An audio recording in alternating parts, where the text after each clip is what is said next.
Hello, everyone. Welcome to the Funk Lounge Talk Theater, and it's a pleasure to talk to you again. I hope you enjoyed my other show, the October edition. I really like that myself. Hey, we have a special guest. I'm not going to do too much talking. This we have a legend coming on. This man, he's a musical pyramid. He's a Bible. You you probably not familiar with his name, but you heard his work and you probably have seen him before somewhere. But if you haven't, if you don't know, look him up. He's Mr. Billy Vera. Billy Vera. And we're gonna have a great conversation with him. And I'm elated. I had a lot of guests on, but this is the mother load. For this man to come on my show to give me the time of day, I am over the mountain across the sea with joy. Okay? We're gonna start off with the song that really did it for him. It's with Miss Judy Clay. It's called Storybook Children. It came out in 1967, and he performed it at the Apollo. But this what did it for him. Listen to the words. Listen to the lyrics. A white man and a black woman at this time. Storybook Children, and then we're gonna talk to Mr. Billy Vera here at the Funk Lounge Talk Theater, 2025. This is Thanksgiving time. Hey, this is my Thanksgiving right here, man. I don't eat no turkey. I got Billy. Check it out. You've got your world, and I've got mine, and it's a shame. Two grown-up worlds that will never be the same.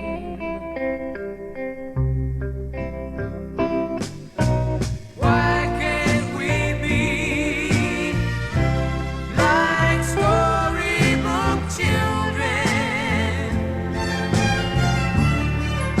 running through the rain, hand in hand across the meadow? Why can't we be like storybook children in a wonderland where nothing's planned for tomorrow?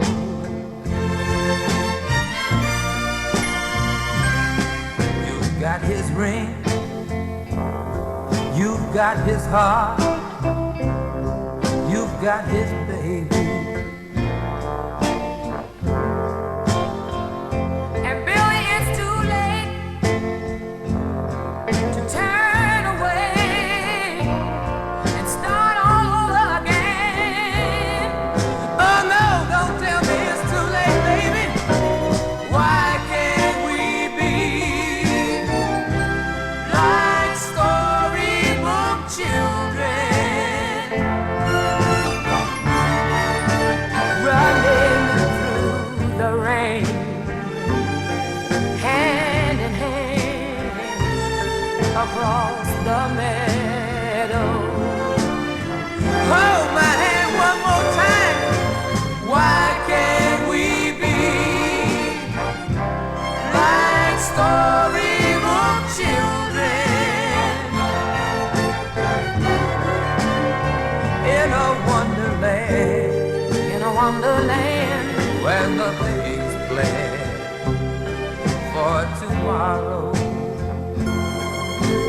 Ooh, how happy we would be if only we were storybook children.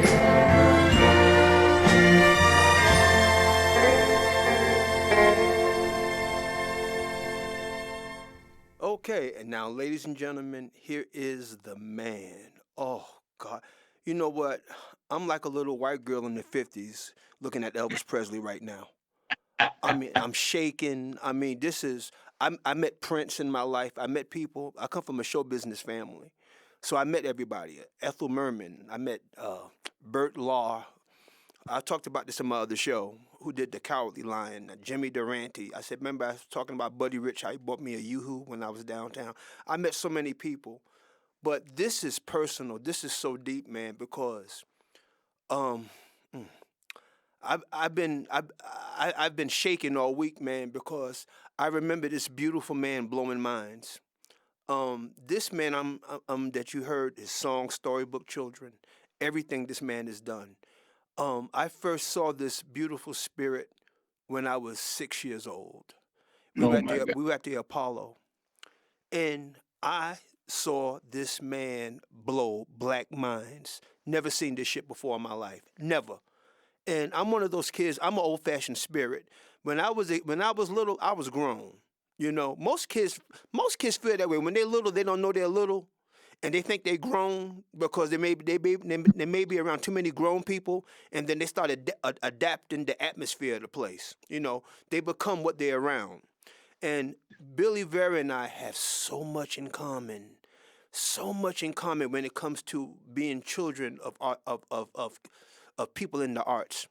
Billy's wonderful father, Bill McCord, man, announcer for NBC, voiceovers, and his beautiful mother, man, Miss Ann Ryan, who sung background for Ray Charles and Perry Como in various radio shows, and I mean, beautiful woman. I got her on my Facebook, man.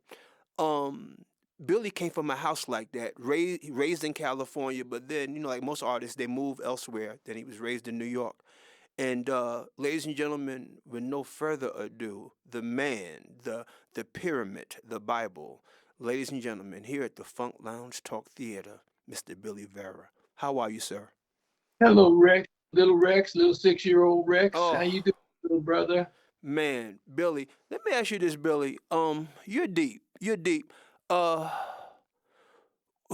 w- I I saw there was an interview where they asked you a question when I think you were around maybe 6 or 7. And he said, "What did Ah, you want to be when you grow up?" I And what said did a and cab driver. what did you say? I said I want to drive a cab. Why you want to drive a cab?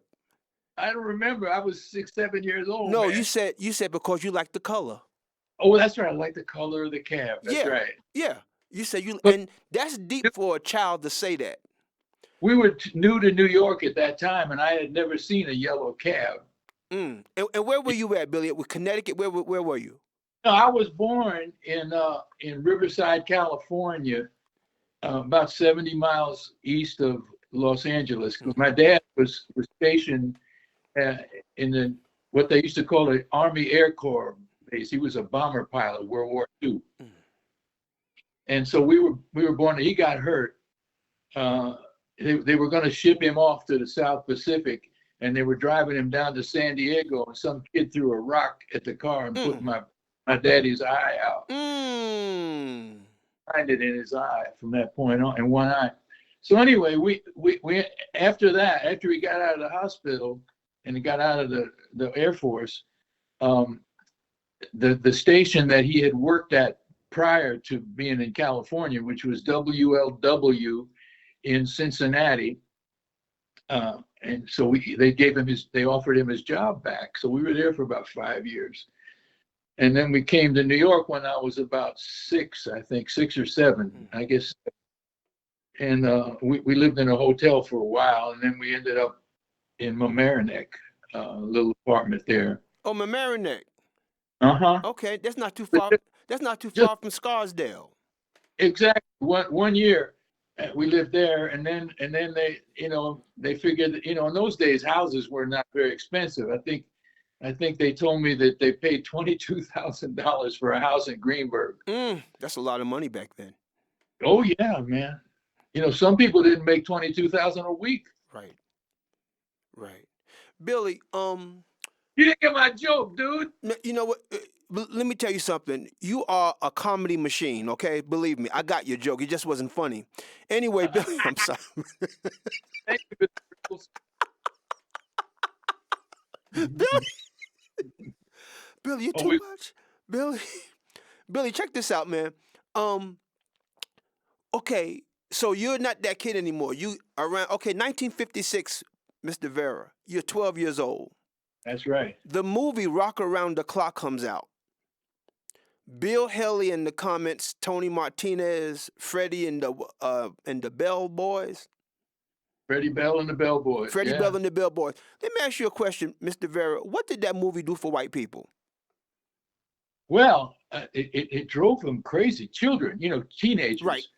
They weren't making music for teenagers specifically at that time yet. Mm-hmm. Before that, you heard, my mom's boss, Perry Como. That's right. Glenn Miller, Tommy Dorsey. That was earlier, but by this time it was Doris Day and people like that. How much is that doggy in the window? Teresa Brewer, Patty Page, Page, Rosemary Clooney. Rosemary Clooney, yeah. Okay.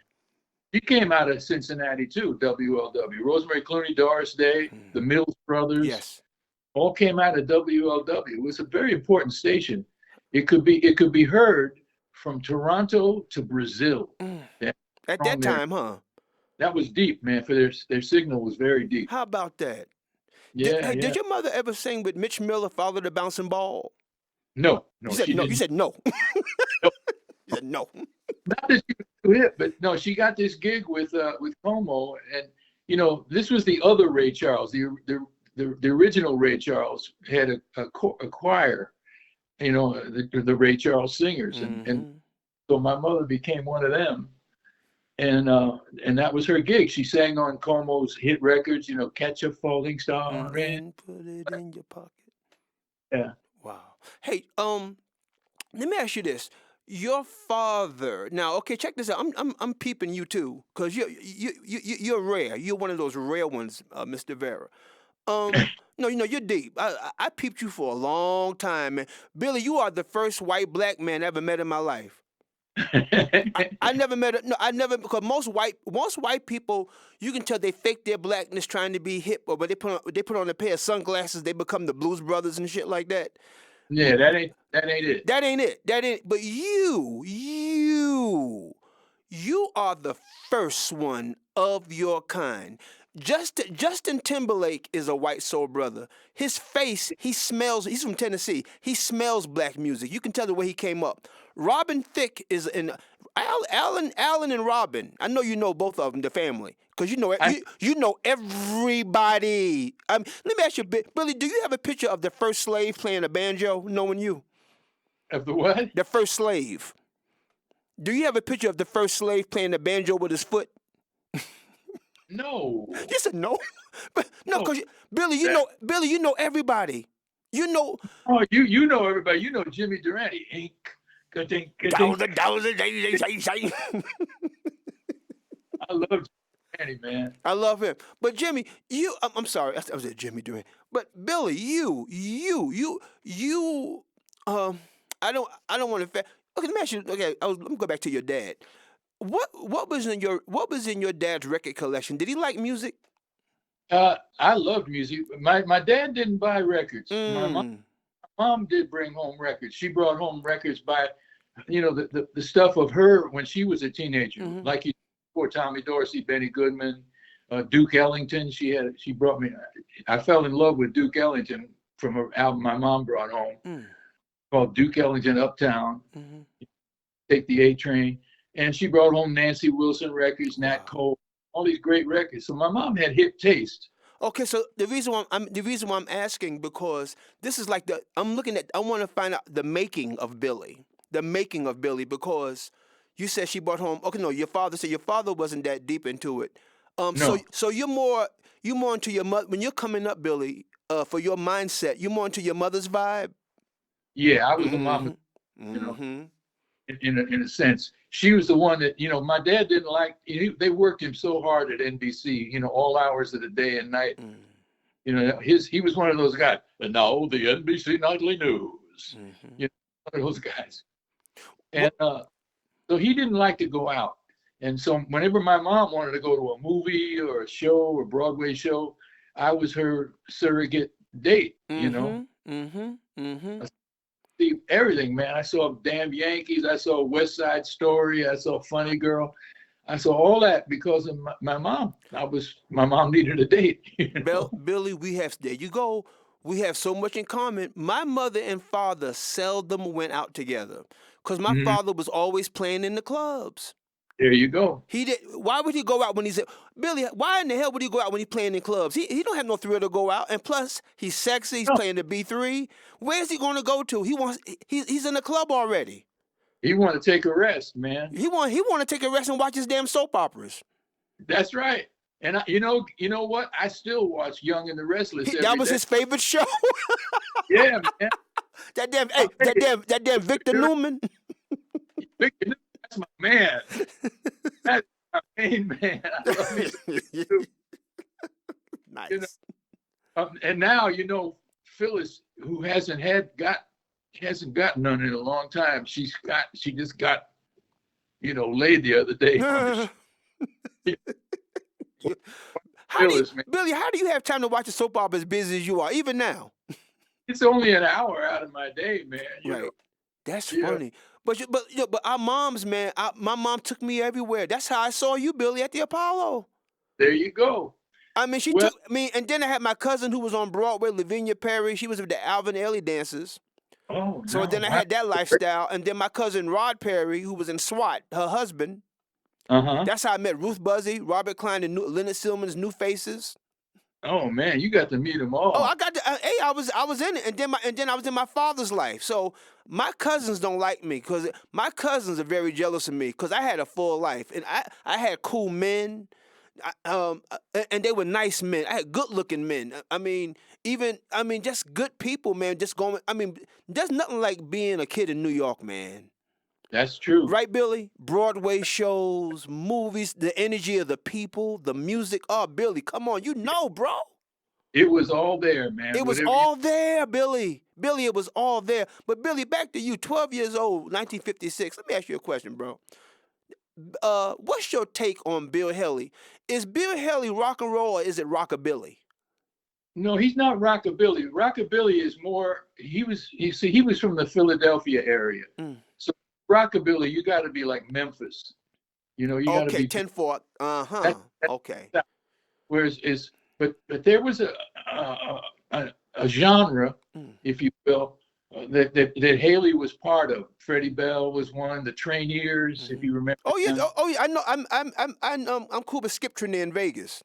Yeah. Well, they called those kind of groups show bands. Yes, sir.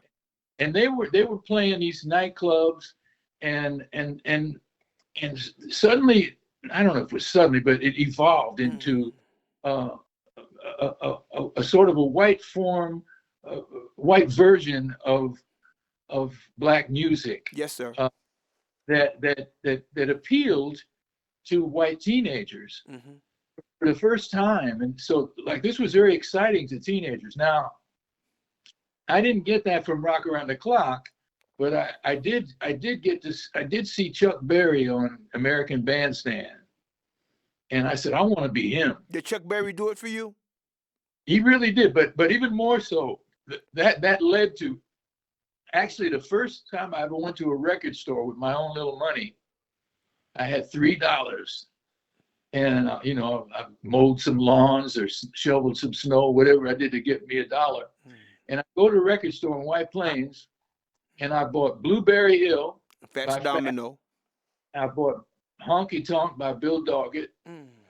I bought one that is not remembered much today, but Priscilla by Eddie Cooley and the Dimples. Mm. Now, Cooley is known for he co-wrote Fever. Little But Willie John, right? Here's the funny thing, you know, one thing a lot of songwriters and artists don't recognize is you got to let them know, the record company know when you move. Mm. So Eddie Cooley apparently didn't tell his publisher he moved down south. Wow. And so for like 30 years or whatever it was, nobody knew where he was. So what they do is they hold your money in escrow. Mm-hmm. And so it's finally somebody tracked down Eddie Cooley on some farm down in Mississippi. On some farm in Mississippi, Lord have mercy. And they must have had over $1 million in escrow waiting for him. And what year was this, Billy? When I think they found him around 1972 or 73. Could he And you handle? know, Could he handle that kind of money being in Mississippi with that mindset like that? I know, man. Hey, But you know, Billy, no, Hey Billy, a black guy like that, that money went in 2 days, boy. He's I- yeah, cousins he didn't know about, ex-girlfriends, children and shit. oh yeah, man. Hey So Billy, that money success, was gone. man, you find relatives you never heard of. You ain't never said, who were you? What? Who? Yeah. Oh God. Okay, That so okay. that this Mm, came out. My phone started ringing at 6 o'clock in the morning mm, and didn't stop till 2 o'clock in the next morning. I know that's right. I had a manager at the time, or I acquired a manager. I said, "What do I do about this phone ringing all day long?" He said, "Here's what you do. You don't want to lose your number, so you just don't answer it. You get another number, Mm, and the number you call, you give only to your manager, your agent, your children, your wife, your mother, mm, and then you call back in the order of importance, mm. because otherwise the people drive you crazy, man. Yeah. I want this, I want that. You know, can you let me? Remember this? Let me hold $1. Come on, man. I pay you right back. Let me hold that dollar, bruh.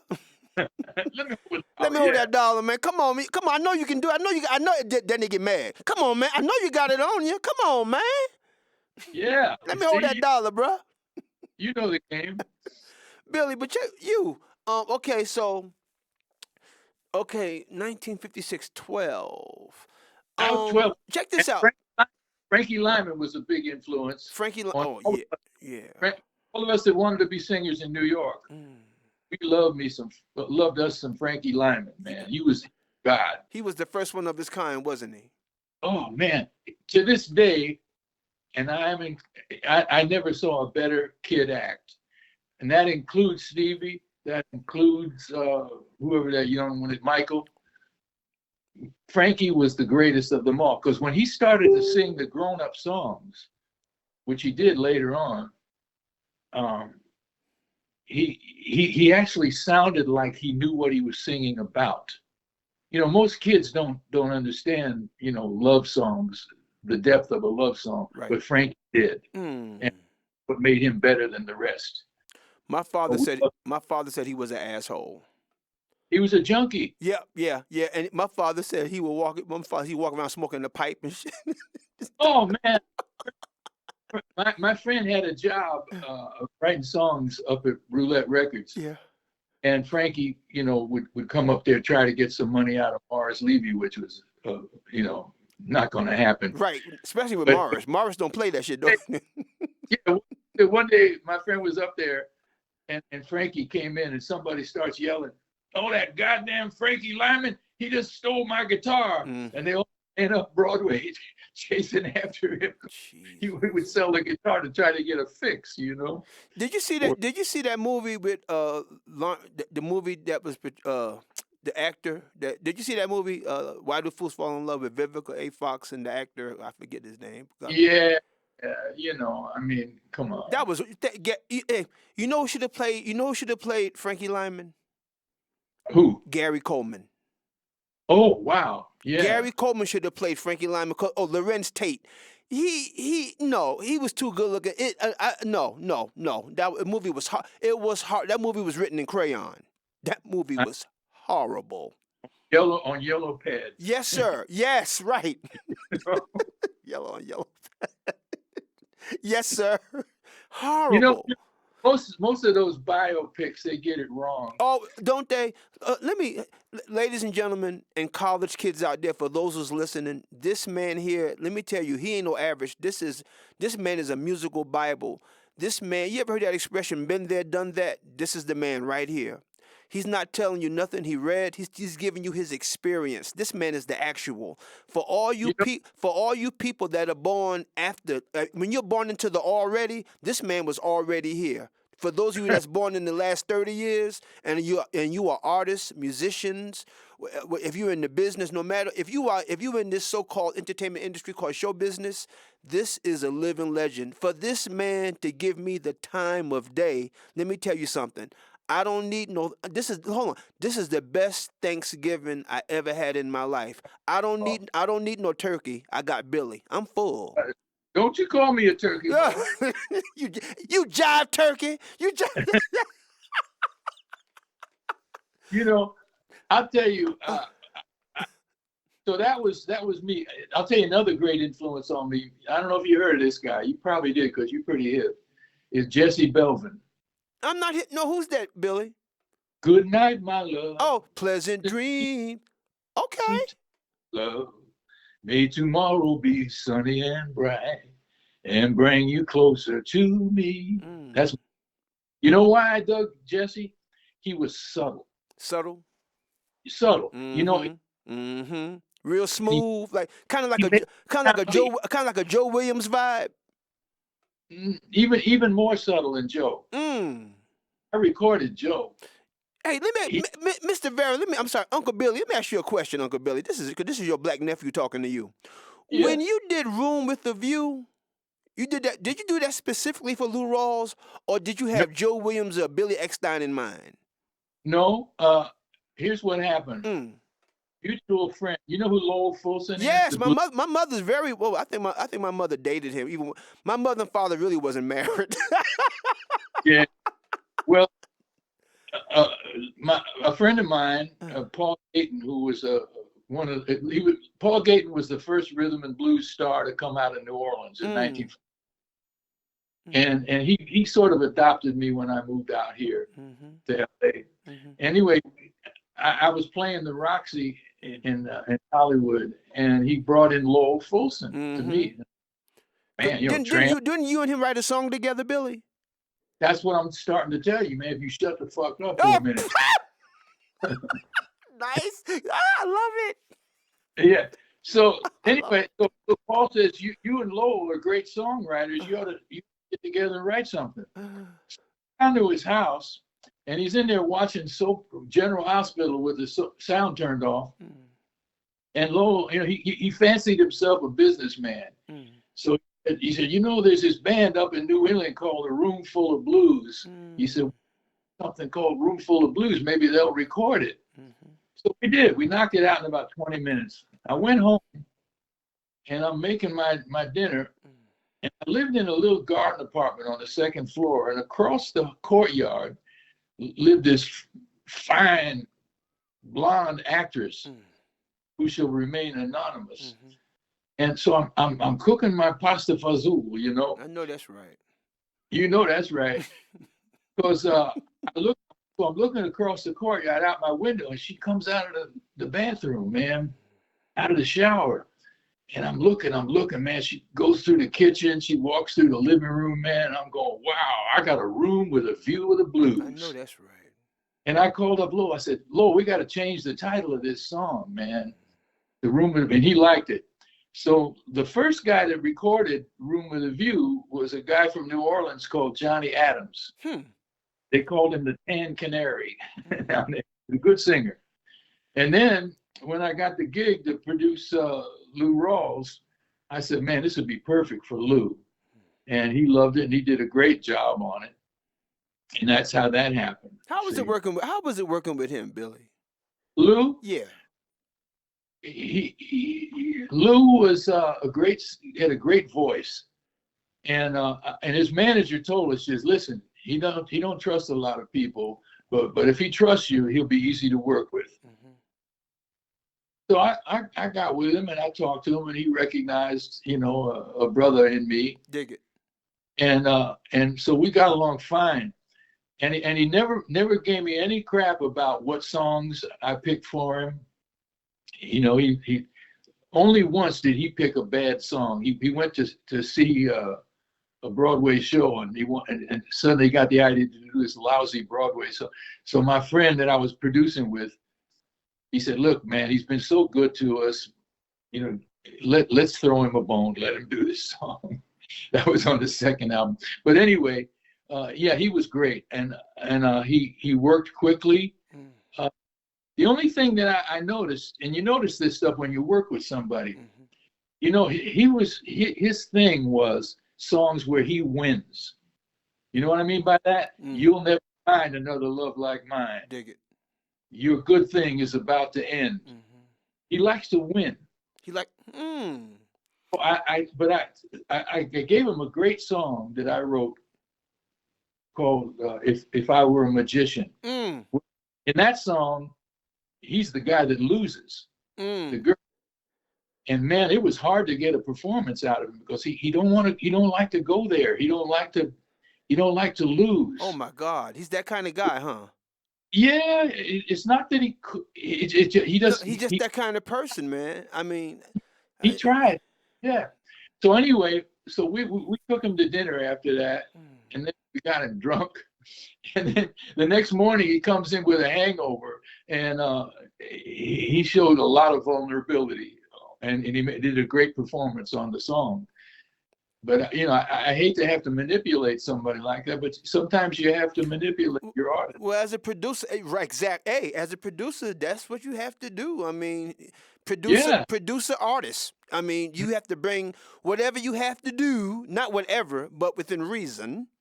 yeah, Yeah, you have to get that out of them because the artist is just the artist, and it takes that certain kind of person on the outside that knows how to say, "Hey, man, what about how would you consider to do it this way?" Because the that's artists have their mind already made up. So you got to, as a producer, hey, and then you got to check out their temperament, what kind of vibe they on, what kind of frequency, what's going on with them mentally as a human. So you're good at that, Billy. never had any attitude problems with him at all. Hmm. Whatsoever. He did his best, and I made 4 great albums with him, and the first one we did went to #1 on the jazz charts. So But we literally brought back his career. but Billy, one thing about you that's deep. You don't seem to have a. You're deep. Do artists? You ever have? Do artists give you? Do you get most respect from artists? Do you ever have a problem? Or do you find a way how they just like you automatically, so you can work with them to make it easy? What do you do to make them comfortable to for you to get what you want out of them? Well, #1, I keep it real. Mm, go ahead. You know, Yes, sir. uh, and they know you're not going to lie to them. You know that people can tell Mm, when you're sincere. And I just try to be me, mhm. and they seem to like that, and they know what I have done musically, and they generally respect me, my ability. So it becomes pretty easy. I really don't. I find I didn't have any problems with him.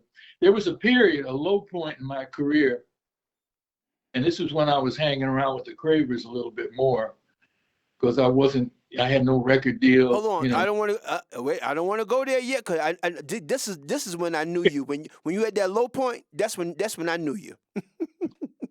That's when you were picking my father up and dropping him off and shit. Yeah, him and Pete. Him. That's right. Before we go there, hey, let me ask you this, Billy. 1959. Was that the year the music died when Buddy Holly and the Big Bopper? The music died in 1959. What Well, they say that, and I think it's basically a. Cause the song was 35 goddamn minutes. I know. That dude must have made a bunch of bread because if it's over 3 minutes, they got to pay you more. Right. As the song. So he must have made a fortune over that. I know that's right. Cause it's like an anthem. It's like an anthem to some people. It really is, yeah. Mm-hmm. And in fact, I saw something on online one time a couple of years ago. It explains the whole lyric of the song, and it goes into every line of it, line by line by line. And I thought it was even, Mm-hmm. I really thought it was deep. Wow. But yeah, 59. You know who was on that tour? A good friend of mine from the Bronx, Dion DiMucci. Who, to me, Dion was, one of the gods of rock and roll. Mm-hmm. mm, you know, mm.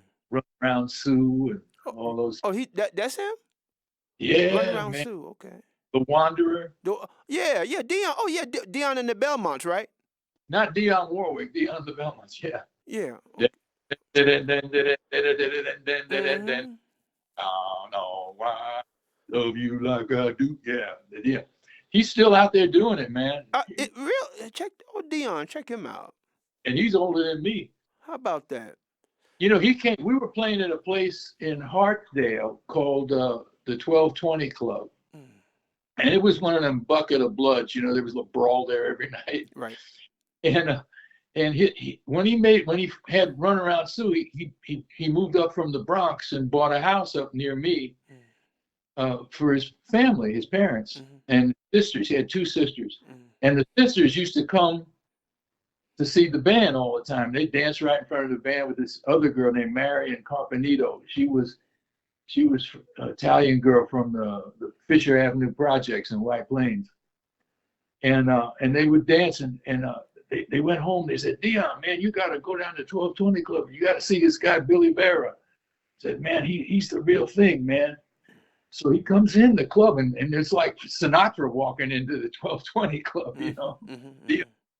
And he came over to me, man, and he said, man, you the real shit, baby. He said, and we've been friends ever since. Yeah. How many times you hear that from people when people say you the real shit? Because you are, Billy. It's amazing how different people say the same thing about you. Say, man, you the real shit. That's amazing to get that from different people who don't know the other one said that. I mean, because you're soaking it all in. You're soaking it all up.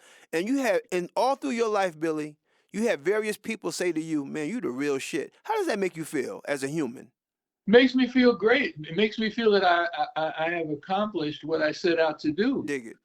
Just be me. You know, the thing is, when you play a place, the theater, those old black theaters like the Apollo and the House, Washington, the Royal in Baltimore, the Uptown in Philadelphia, you know, the old timers hang out backstage. Right. You know, the old time show people. That's right. They're backstage.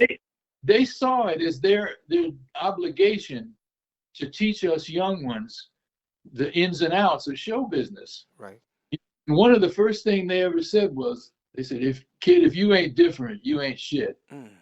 Real talk. That's real talk. You have to really strive to find that thing in you that's like nobody else. And it's there in all of us. But Billy, I gotta ask you this too, especially about your mom too. Did your mother bring home Ray Charles records? No, that was my generation. She brought home Nat Cole, who was a big influence on Ray Charles. Okay, got you. That, you know, I recorded Ray on a duet with Lou Rawls, and I had an idea. Ray hadn't had a hit in a while. Dig it. And I said, man, Ray, I got an idea for you that's a sure enough Grammy winner. Are you talking about what year, Billy? Right, 86, 87 maybe?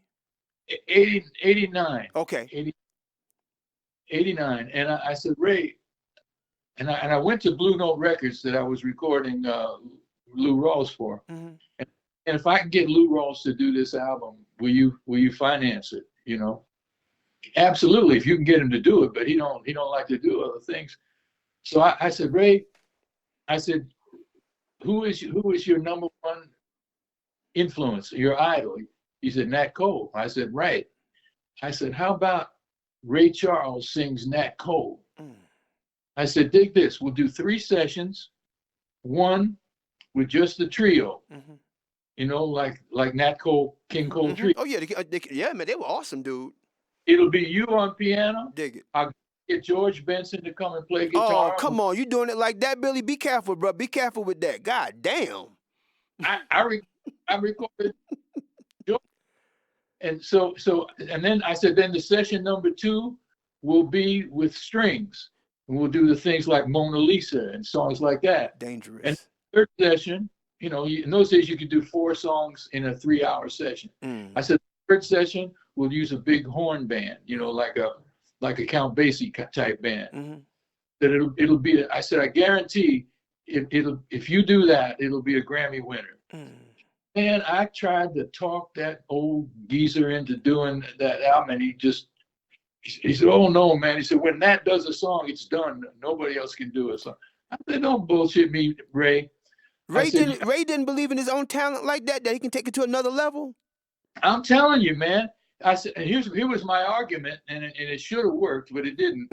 I said, when you had the idea to do all those country and western songs, man, that was your career. I said, you took a chance. I said, you're not too old to take chances, are you? And man, I tried everything, man. I tried to talk to him, and he wouldn't go for it. Broke my heart, because I know he would have won a Grammy for that. Billy, what did Ray Charles do for white men who love soul? White men who are into the arts, like Michael Bolton and Michael McDonald. What is it about white men like you that love Ray so much? Ray made soul music palpable to the average person. You know, now here's a man, I respect him musically more than just about anybody of that generation, because he took chances, he took risks.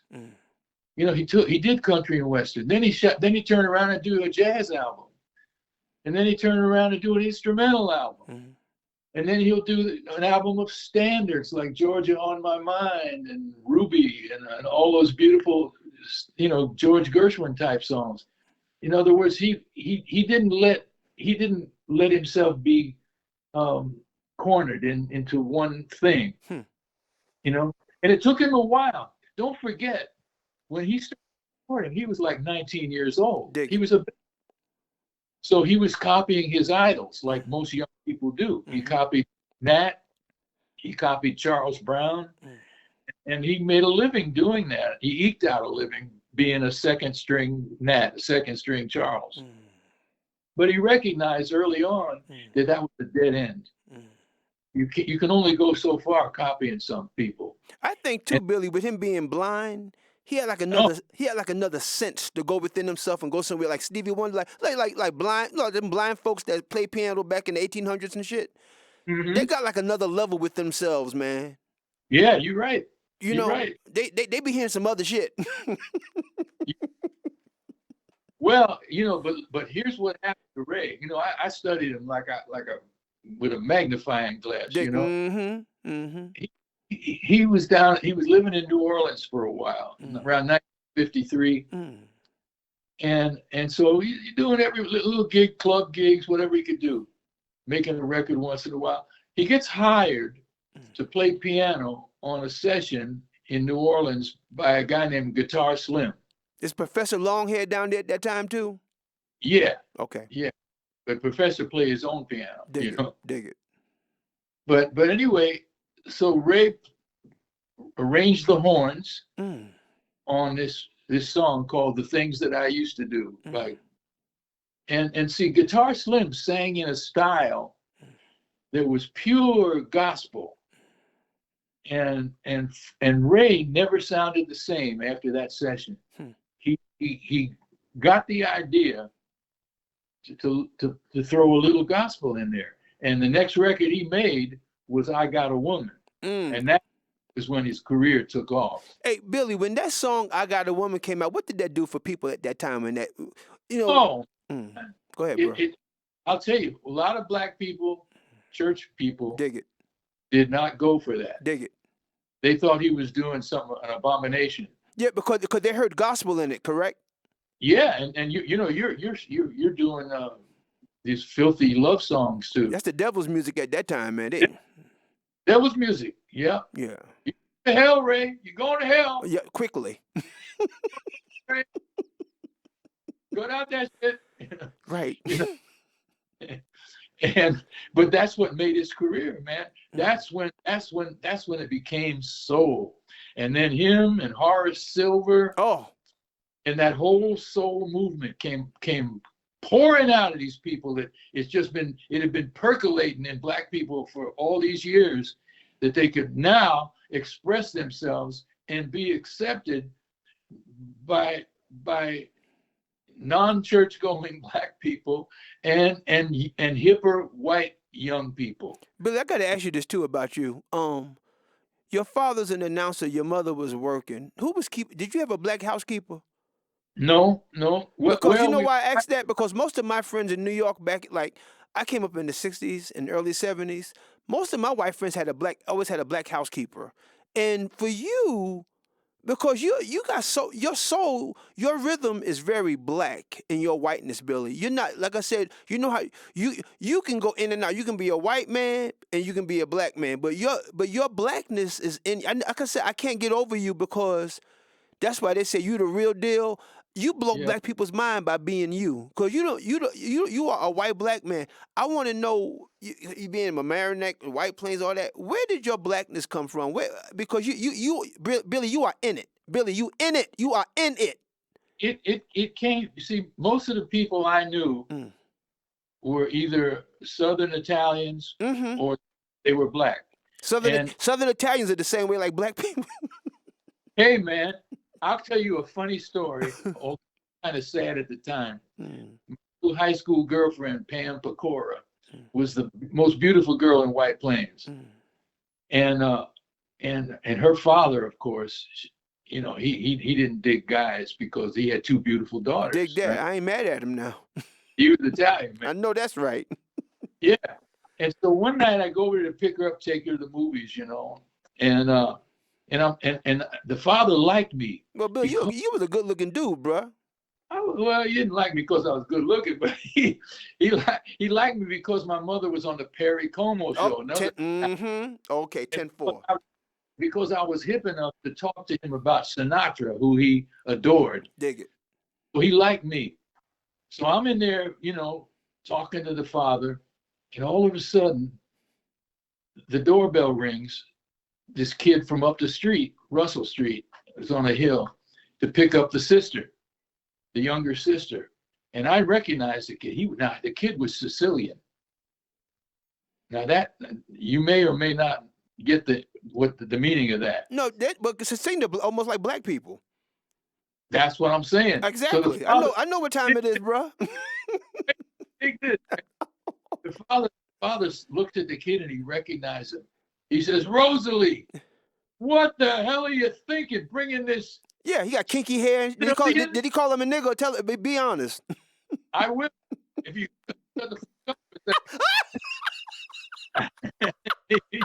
he said, don't step on my lines, man. I'm sorry, bro. I'm sorry. It's like Jerry Lewis and Dean Martin now. And I'm mean. And to this, he says, "Rosalie, what the hell are you thinking? Bringing this Sicilian into our home? Why don't you bring home a Moulignan while you're at it?" There you go. Now, Moulignan means what is that vegetable? Anyway, it means a black person. Yeah, Negro, you know? nigga. It's not a nice thing to say. And now, meanwhile, the mother's blushing. She's embarrassed as hell. The two daughters are embarrassed because the father, you know, made a faux pas. Yeah. To say it nicely. Right. And like we were all like cringing, you know. Of course. Because they view regular Italians, they view Sicilians as Negroes. some crazy, they're African, you know. Yeah. Kinky hair and all that. They got kinky hair. They use an Afro pick. Yeah. So, you know, that was the way it was. But anyway, all the Italian guys, they dug black music. I mean, when the James Brown Live at the Apollo album came out, every musician in Westchester had that album. Are you ready for our time? The man gave you please, please, please. You know, that whole thing, that album, we memorized it. Yes, sir. Oh, man, yeah. That was it. I was there, you know, at the Apollo when he recorded that album. Billy, there you go. Billy, but let me ask you this, Billy. So you're 21. Where were you living at in New York? Was it White Plains when you're 21? Yeah, I was living in my mother's house, yeah. Okay, Billy, so what now, with your blackness within you, Oh, wait a minute. No, at 21, I got married to a black girl. Ah, there you go, my man. Take it home, bruh. Take it home. She was from Stanford. She was a hairdresser. You Very married beautiful. was she light skinned or dark skinned? She looked like one of the Ronettes. Did she pass as a Puerto Rican? No, she did not pass. No, she was light skinned, but she did no way was she going to pass. You know. Did you have any problems at that time? Not a one ever. Really? Not one. Never. How about that? You didn't feel uncomfortable at that time, Billy? No, never. Check you out. You know, I felt very comfortable with her family because you know they lived in an integrated building. Dig it. In Stanford, Mm-hmm. and it was the two beautiful daughters and the father. The father was from Louisiana. He could have passed for white. He was Creole. Mm-hmm. So but he always talked about white people and black people as they. You know what I mean? Mm-hmm. He talks about anybody.